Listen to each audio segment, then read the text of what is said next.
Let us begin this hour not with thought and not with effort, but with a simple turning within, for it is in the stillness of our own being that the truth we are seeking is already present, awaiting recognition.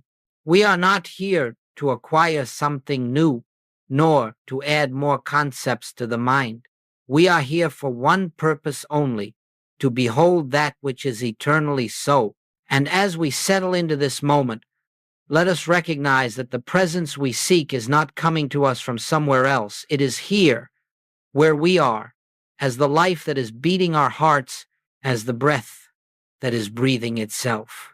In our human experience, we have lived under the impression that there are powers outside ourselves to fear or resist, forces to overcome or defend against. But in this hour, we turn away from the realm of appearance, and we rest gently in the awareness that truth is not in the outer world. Truth is within. Harmony is within. God is within. And as we rest in this inner communion, we begin to sense that the presence that sustains us has never been absent for a moment. Let us be very clear. Nothing you will hear in this class is meant to persuade you, nor to correct the outer scene of your life. The outer scene is always an effect. What we are doing is far simpler and infinitely more profound. We are turning toward the invisible that underlies the visible. We are letting the one presence reveal itself as the only life, the only law, the only power. And it is in the quiet recognition of this truth that transformation begins, not by our will, not by our thought, but by the activity of the Spirit that is already functioning within us. So, in this moment, let the world go. Let the concerns of the day be placed gently at the side. Let us step out of the noise of the human mind and enter the Sabbath rest, where nothing is to be achieved and nothing is to be improved. There is only the realization that the one we seek is the one living as our own being. As we proceed together, hold lightly to this inner attitude. Speak, Father, thy servant heareth, not with ears, but with the heart, not with effort, but with receptivity. In this attitude, the truth that has always been present will reveal itself without struggle, and we shall behold that the harmony of God is the harmony of our own true existence. Now, as we move deeper into our work, let us take a quiet look at the central misconception that lies at the root of all fear, all discord, all struggle in human experience. It is the ancient belief that there are two powers, one good, one evil, one for us, another against us. This duality, which the world has accepted for thousands of years, is not truth. It is the hypnotism of the human race. It is the dream from which all suffering proceeds. In the moment we believe that anything in the outer world can act upon us with power, we have unknowingly stepped into this dual realm. We have assumed that God is one power and something else, disease, lack, danger, circumstance, is another. And from that instant, fear begins, anxiety begins, defense begins, for we are trying to live in a universe split into opposites, where harmony is constantly threatened by its supposed opposite. But let us understand something very gently. God, being infinite, leaves no room for another power. The moment we grant power to anything apart from the infinite, we have accepted an illusion and then must suffer under the weight of that illusion. We are not punished by God. We are simply experiencing the consequences of believing what is not so. You will recall the story of the garden. In its mystical sense, it is not a tale of human guilt, but an illustration of what happens the moment consciousness turns toward the knowledge of good and evil rather than resting in the simplicity of the one. To behold good and evil as powers is to partake of the forbidden fruit. But notice that nothing actually changed in God's universe. Only human perception shifted. only the sense of separation was born. So it is with us. When a discordant condition appears, whether in the body, the finances, the home, or the world, we immediately feel fear if we believe that condition has power. And in that very fear, we are affirming two powers. We are saying that God is present, yes, but that something else has a life and law of its own. And this is the central error the infinite way seeks to dissolve. Let us be clear. We are not to fight evil, nor resist it, nor attempt to destroy it, for in doing so, we are granting it the very power we wish to remove. Resistance is always acknowledgement. Combat is always recognition. And the moment we battle a second power, the illusion tightens its grip. But when we quietly withdraw our belief in two powers, when we stand still and let the truth reveal itself, we discover that what appeared as evil, as threat, as power, has no law to sustain it. It cannot act because it has no cause. It has no life of its own. It is only an appearance presenting itself to the senses as a dream presents itself to the sleeper. And so, the first great step in spiritual living is this: to recognize that fear does not come from the condition, but from our belief about the condition. The moment we relinquish the belief that there is a power apart from God, the fear dissolves. Not because we have overcome anything, but because we have awakened from the dream of duality. Therefore, as we continue in our work, let it be with this gentle recognition. Anytime we feel disturbance, it is never because of what stands before us. It is always because we have momentarily accepted the ancient illusion of two powers. And in that recognition, the illusion begins to lose its hold, and the peace of the one presence begins to announce itself within us. As we continue in our unfolding, let us rest for a moment in the realization that the universe is not divided. God is not one power among many. God is one. One presence, one life, one law, one activity. When Scripture declares, "The Lord our God, the Lord is one," it is not giving us a theological statement. It is revealing the very fabric of reality. And all spiritual healing, all spiritual harmony arises from this single principle. To know God is one is not to make God powerful. It is to perceive that nothing else possesses power. There is no opposing force to threaten, diminish, or alter the activity of the infinite. There is no second cause working against the first. There is no presence acting contrary to omnipresence. There is no mind functioning against the one mind. This is the essence of mystical healing, the recognition that nothing exists to be healed. When we approach a condition through fear or through the desire to change it, we have already accepted that condition as a power. We have said, "Here is something real, something able to act upon me." And in that acceptance, healing becomes impossible, because we are attempting to overcome a power which does not exist. In truth, the moment we give a condition power, we have removed ourselves from the one. But when we turn within and acknowledge only one power, the entire picture changes. We are no longer fighting appearances. We are no longer working on anything. We are resting in the silent recognition that the only activity operating here is the activity of God. The only life present is the life of God.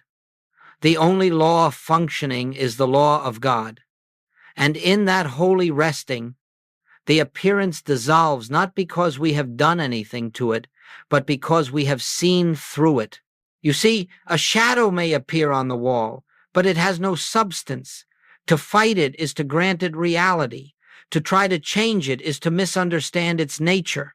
But to recognize it as shadow nothingness projected upon a surface is to render it powerless without lifting a hand. So it is with the shadows of sickness, lack, fear, and discord. They have no reality of their own, no life, no law, no cause. They are appearances without substance. The work of the infinite way is always inner, never outer. It is not to improve the shadow, but to realize the light behind it. It is not to change the effect, but to behold the cause. It is not to repair the visible, but to rest in the invisible. When we abide in this recognition, harmony flows naturally, for harmony has always been the truth of our being. And so, as we continue this hour, let us quietly adopt this inner attitude. There is no power but God. There is nothing to oppose the activity of God. There is nothing to correct, nothing to resist, nothing to overcome. There is only the silent, effortless presence of the One unfolding as our life. And in this realization, we shall discover that all healing is simply the revelation of what has eternally been.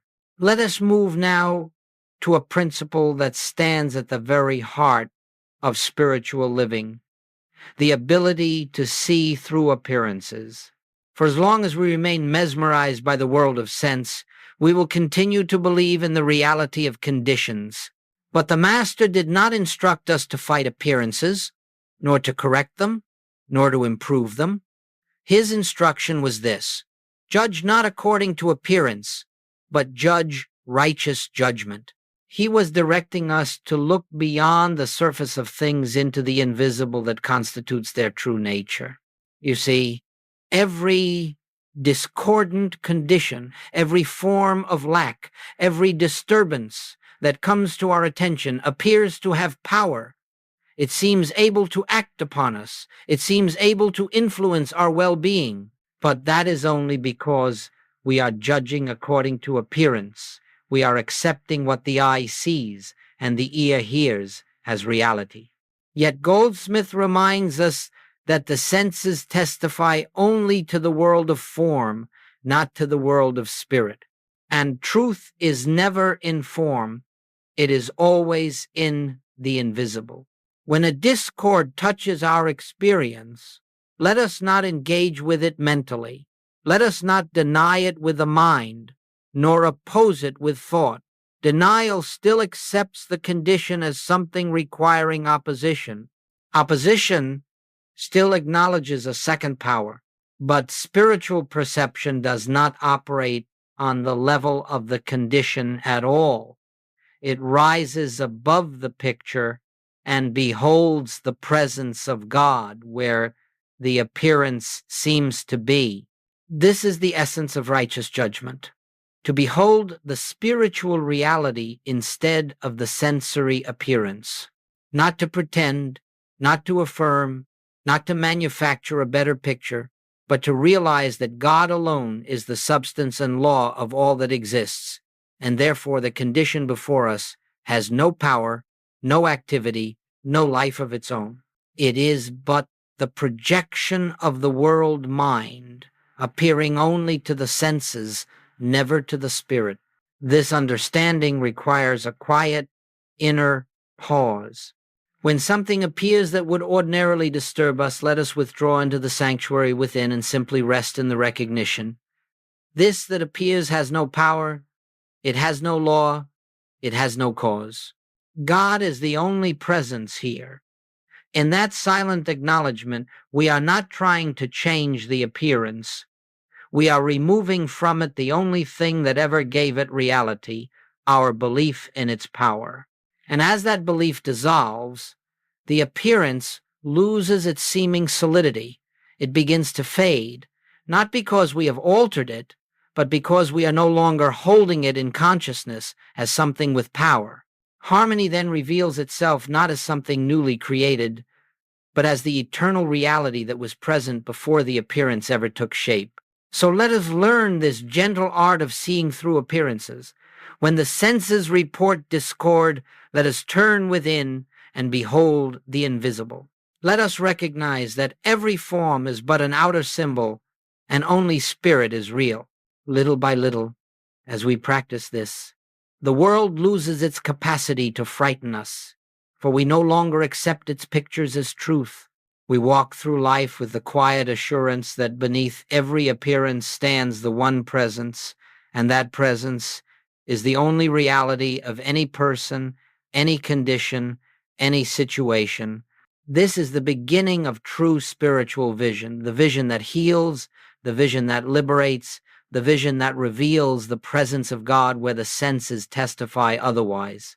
Now, let us go further inward, for all of our work ultimately returns us to one central point, the conscious awareness of God's presence within. Without this inner turning, everything remains on the level of theory. With it, everything becomes revelation. The infinite way is not a path of mental statements or verbal formulas. It is the way of inner recognition, the way of resting, acknowledging, and beholding the living presence at the center of our being.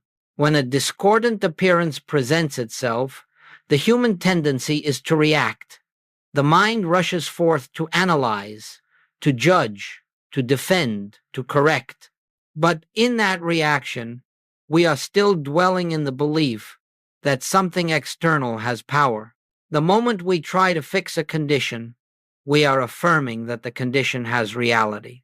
And so our first movement must always be this, to turn within. Turning within does not mean closing the eyes to escape the world.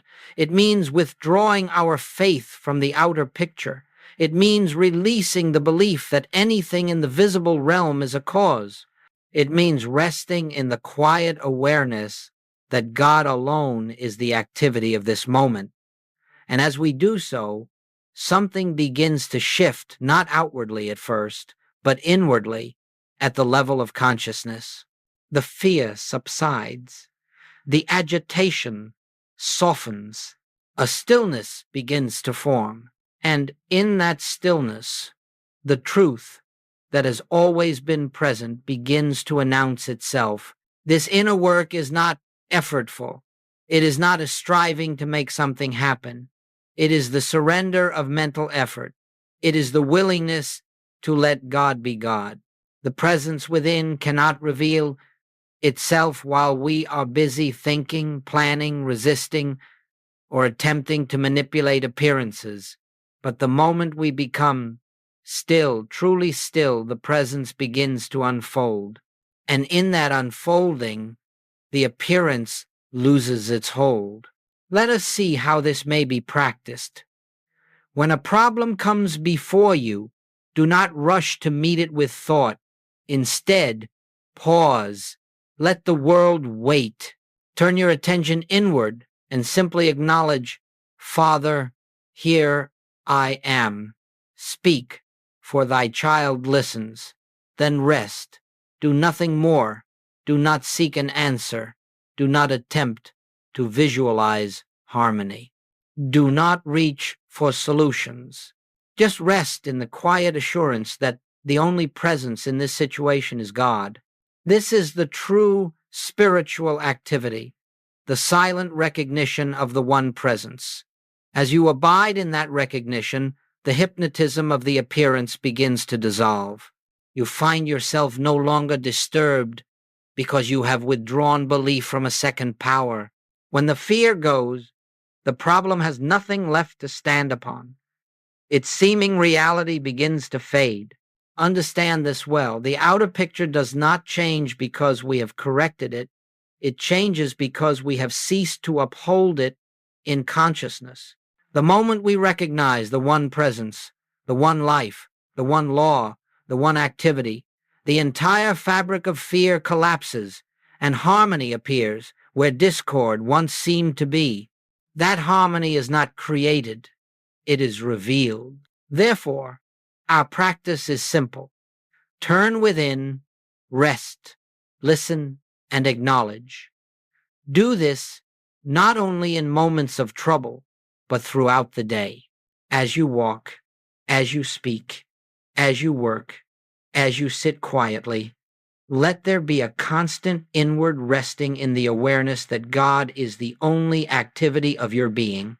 In that recognition, You return again and again to the center, the place where fear cannot enter and where harmony is eternally established. And so the inner work becomes the entire work. Nothing more is required. Nothing else is needed. The presence within does the healing, the restoring, the harmonizing. Our part is only to let it be. As we continue, let us observe what takes place inwardly when the belief in two powers begins to dissolve, even for a moment. For when this shift occurs, it is not dramatic, and it is not emotional. It is quiet, so quiet, in fact, that many overlook it. Yet, in that stillness, a profound change takes place. The fear that once seemed so real begins to melt away, not through effort, but through the simple recognition that nothing opposed to God exists. You will notice that the moment you rest in the awareness of one presence, something releases within you. It may feel like a softening in the mind, or a loosening of the chest, or a quiet warmth spreading through the being. But all of these are merely signs that consciousness is withdrawing its faith from the appearance and resting in the invisible. This is the beginning of spiritual healing, not an outer correction, but an inner shift from fear to recognition. Understand this clearly. Fear cannot survive in the presence of realized truth. Fear has no life of its own. It is sustained only by belief in a second power. And so, when you realize that there is no power in the appearance, none at all, the fear has nothing left to cling to, it falls away just as darkness vanishes the moment a light is turned on. We do not fight the darkness. We do not struggle with it. We simply allow the light to be what it is, and the darkness disappears of its own accord. So it is with fear. As long as we wrestle with fear, we affirm its existence. As long as we attempt to overcome fear with human thought, we sustain the illusion of its reality.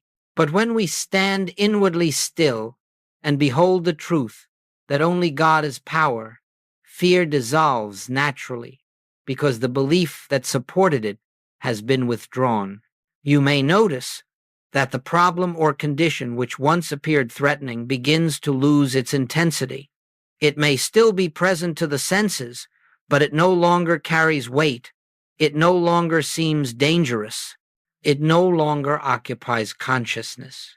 This is the sign that healing has already begun. Healing always begins within, at the point where fear is replaced by the recognition of God's presence. If you rest in this realization long enough, something deeper occurs. You begin to sense a peace that has nothing to do with circumstances, a peace that does not depend upon a change in the outer picture, a peace that arises from within your own being, flowing forth gently, without effort, without intention. This is the presence announcing itself. This is the activity of the one life moving silently in your consciousness. And then, in its own time and in its own way, the outer picture often adjusts. Harmony becomes visible, conditions improve, problems dissolve. But let us be very clear. These outward changes are the effect, not the cause. They are the shadow of the inner realization. The truth is that nothing external was ever healed. The only healing that ever takes place is the healing of the belief in a power apart from God. And so, as fear dissolves, something else takes its place, an invisible confidence, a quiet assurance, a deep knowing that you are not living in a world of opposing forces, but in a universe governed by one power alone. This assurance is not something you manufacture.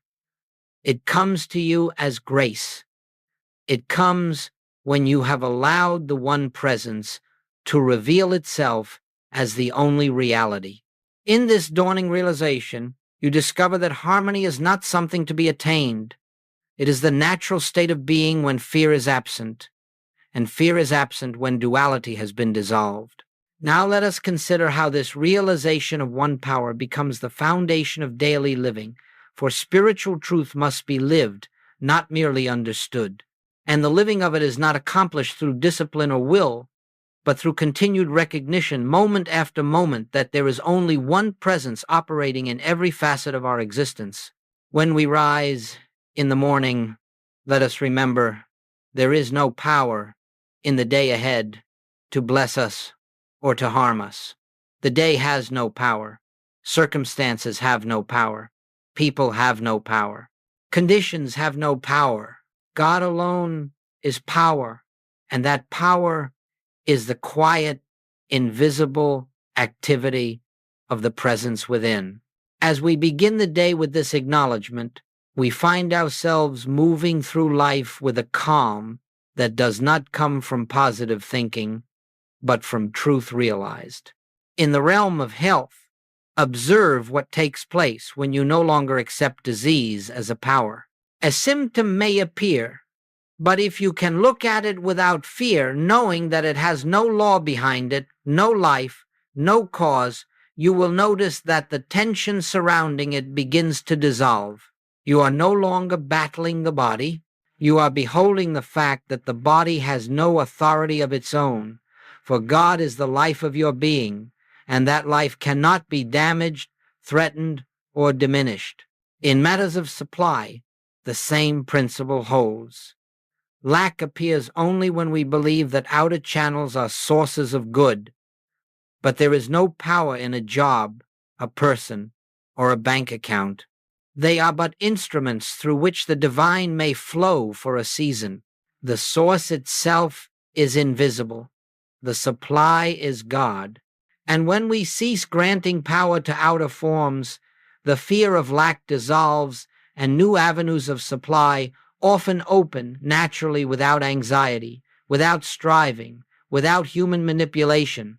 In relationships, too, we see the truth. No person can withhold peace from us, nor can any person bestow it. No one has power to injure, and no one has power to uplift. All power belongs to God, and God is the identity of every individual. When this is realized, our relationships become harmonized, not because the other person changes, but because we no longer respond to them as power. We behold the Christ where human personality once stood, and in that beholding, discord gives way to peace. And even in the world of public events, politics, economics, global tensions, we learn not to give power to appearances. Headlines may shout, conditions may fluctuate, but beneath the noise, the one presence remains untouched. When we refuse to fear the world, we bring to it something it desperately needs, the consciousness of peace. And that consciousness, held silently, becomes a blessing far beyond anything we can measure. Understand that living from one power does not make us indifferent or passive. It makes us free from fear, free from reaction, free from the endless attempts to control life. It enables us to move through each situation with a calm inner assurance that God is the only activity taking place, and that all things, when released from the illusion of a second power, reveal their inherent harmony. This is the way we live spiritually, not by trying to force life into order, but by seeing through the disorder, recognizing that only God acts. And as this recognition deepens, we find that our outer lives become simpler, clearer, quieter. There is less struggle, less strain, less resistance. We discover that life unfolds in a rhythm of grace when we cease interfering with it through fear. Thus, the realization of one power becomes not an occasional practice, but a way of walking through the world with open eyes and a quiet heart, knowing that wherever we go, whatever we do, whatever faces us, the only power present is God, and that is enough. Let us now enter more deeply into the contemplative aspect of our work, For all spiritual unfoldment arises through this inner resting. Without stillness, truth remains theoretical. With stillness, truth becomes the living presence that reveals itself as our own being. In this portion of our time together, we are not striving for understanding, nor are we attempting to reach any particular state. We are simply opening ourselves to the realization that the one power is already here. Sit for a moment within yourself and gently acknowledge there is only one presence. Let the words settle, not in the mind, but in the heart. Feel the truth behind them, the simplicity of them. There is only one life, only one activity, only one cause. This is not something we must make true. It is the reality of being, and all we are doing is recognizing it. As thoughts arise, and they will do not follow them, do not oppose them. Let them come, and let them pass. Thoughts have no power. They are merely movements of the world mind, seeking recognition. But we remain still. We do not battle thought. We rest in the realization that thought itself has no authority. God is the only power, and God does not come to us through thought, but through inner silence. Now bring to mind, very gently, anything that may have troubled you, an appearance of lack, a condition of the body, a fear for the future, a disturbance in a relationship. Look upon it without judgment. Let it be what it seems to be, and then quietly say within yourself, this has no power. Not as denial, not as a statement of force, but as the simple recognition of truth. The appearance cannot act. It cannot influence. It cannot govern. For the one power is God, and God alone is the law of this moment. Rest again. Let the mind settle. Feel the presence that underlies all things. It does not come from the outside. It rises from the depth of your being. It is the stillness behind the breath, the peace behind the heartbeat. It is the infinite announcing itself in the silence. As you feel this presence, even if it is only a faint sense of peace, let it be enough. Do not try to deepen it, for the attempt to deepen it is the interference of the personal self. Simply behold it. Let it reveal itself. Let it unfold at its own pace, in its own way. Truth does not need your assistance. It needs only your receptivity. In this quiet resting, something begins to shift. The appearance loses its urgency. The fear loses its force. The problem drops away from the center of consciousness. It is not solved. It simply no longer occupies the place it once held. Why? Because we are turning away from the world of effects and standing in the awareness of the one cause. Now, acknowledge once again, there is only one power. Let the words be like a gentle wave, washing through the mind, clearing away the sense of duality. One power, one presence, one life. The outer world fades from consciousness, and you begin to feel the truth that nothing can enter your experience except that which flows from this one. As we sit in this recognition, the personal self becomes very quiet. The sense of I as a separate being begins to dissolve. There is a soft awareness that the life which animates us is not personal, it is divine. The breath that breathes us is not ours, it is the activity of God. And in this recognition, we discover the meaning of resting in the one power. Everything is already complete. Remain here inwardly. Let the presence speak in its own wordless way. There is nothing to ask for, nothing to seek, nothing to change, nothing to fulfill. The fullness of God is the fullness of your own being. And in this realization, even temporarily glimpsed, harmony begins to appear in the outer scene, not because we have worked for it, but because we have stopped believing there is another power acting. This, then, is our contemplative practice.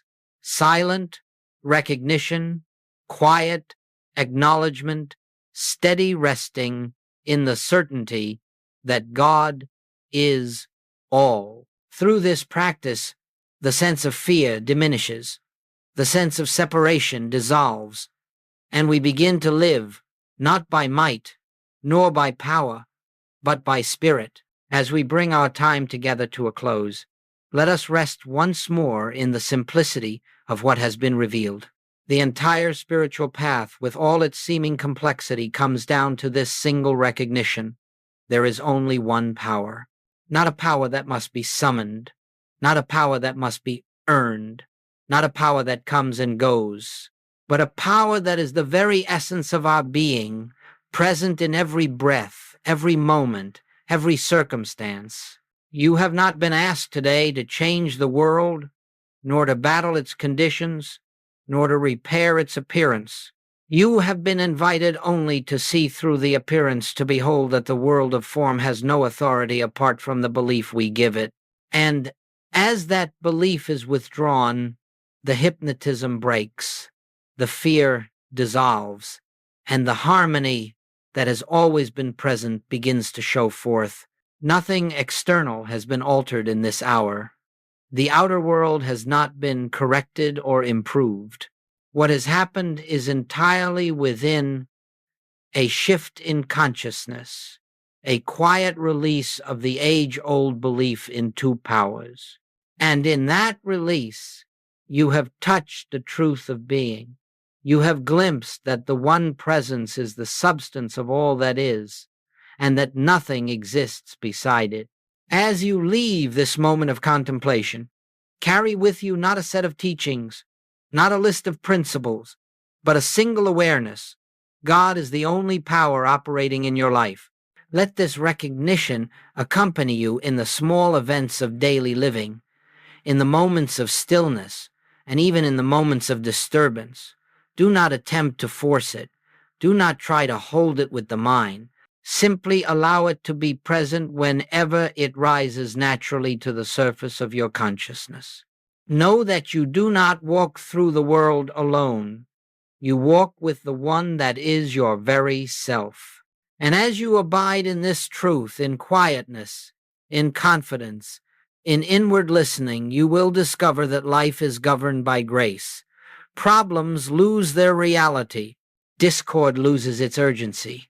Fear loses its foundation. You begin to experience the world not as a battleground of opposing forces, but as the unfolding of a single divine activity. And so, let us rest now in the recognition that you have never had two powers. There has never been a second presence, never been a second cause, never been a second law. You have lived in the truth all along, though at times unaware of it. Today, you have remembered, and in that remembrance lies your freedom. May the one presence go before you as light. May it exist within you as peace. May it surround you as love. And may it reveal itself, moment by moment, as the only reality of your being. Go in quietness. Go in confidence. Go in the assurance that God is all.